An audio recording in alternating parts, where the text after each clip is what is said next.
তো hello everyone, welcome to this channel. তো WBG 2025 দিয়ে পর যাদের ধরো মার্কস ওই 30-এর কাছাকাছি আসছে, কারণ অনেকেই হয়তো অ্যান্সার কি দেখে ম্যাচ করে এখানে 30 মার্কস বা 31, 32, 33 বা 35 অব্দিও আসছে তোমার মার্কস, তাহলে র্যাঙ্কটা ধরে নিতে পারো তুমি যে 45,000 কি 50,000 থেকে 60,000 এর মধ্যে আসবে।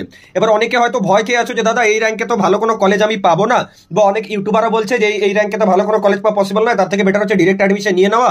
তো আমি তোমাদের কিছু না এরকম কলেজের কিছু ব্রাঞ্চ দেখাচ্ছি যেটা পসিবল এই র্যাঙ্কে। তো দেখো NSCC যথেষ্ট ভালো একটা কলেজ, হলদিয়া যথেষ্ট ভালো একটা কলেজ। আমাদের চেক করতে হবে যে 50 থেকে 60,000 এর মধ্যে কোন কোন কলেজ অ্যাভেলেবেল আছে। তো ভালোভাবে দেখো, এখানে যদি হলদিয়া বায়োটেক দেখো হলদিয়া বায়োটেক হচ্ছে 59,000। বায়োটেক আনডাউটেডলি একটা ভালো ব্রাঞ্চ, এটা তুমি চাইলেই পেতে পারো। আচ্ছা, এরপর দেখো এখানে 55,000 হলদিয়া ইলেকট্রিক্যাল, যথেষ্ট ভালো ব্রাঞ্চ, এবং হলদিয়া থেকে যদি তুমি পড়ো তার ভ্যালুও ভালো, কারণ হলদিয়া একটা ভালো কলেজ, এটা সবাই খুব ভালোভাবেই জানো।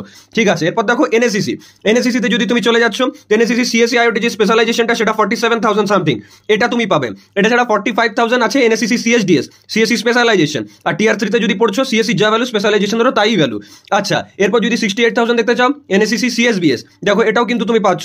আচ্ছা, এর সাথে সাথে যদি তুমি NSCC AI নিয়ে পড়তে চাইছো, এটা র্যাঙ্ক তো কাট অফ খুব হাই যাচ্ছে, টপ চাইলে পেতে পারো 51,000 NSCC EC, আনডাউটেডলি ভালো একটা ব্রাঞ্চ, কলেজটাও ভালো। তাহলে এই যে কলেজগুলো এগুলো তো ভালো কলেজ, ব্রাঞ্চগুলো তো ভালো, তাহলে এই কাট অফও কিন্তু তোমার এই কলেজের এই ব্রাঞ্চগুলো হয়ে যাবে যদি ঠিকঠাক ভাবে তুমি তোমার চয়েস ফিলিং বা কাউন্সিলিংটা করতে পারো। আমি আছি তোমাদের হেল্প করার জন্য, বাট ডোন্ট লুজ হোপ। আর কোনো পার্টিকুলার ইউটিউবারের থ্রু দিয়ে ট্র্যাপড হবে না যে হ্যাঁ এই র্যাঙ্কে তো বা কোনো ভালো কলেজ আসবে না, তাহলে আমি ডিরেক্ট অ্যাডমিশন খরচা করে পর 2-3 লাখ টাকা দিয়ে পর নিয়ে নিই, এরকম কিন্তু কেউ ভাববে না। আর এরকম নেক্সট ভিডিও চাও কিনা সেটাও কমেন্ট করে জানাও, আর লাইক করবে, মোটিভেশন দিবে, কারণ এরকম ধরনের কন্টেন্ট বলো বা এরকম ধরনের তোমাদেরকে সত্যি কথা কেউ ইউটিউবের মধ্যে বলবে না। আই হোপ ভিডিওটা ভালো লেগেছে। Thank you.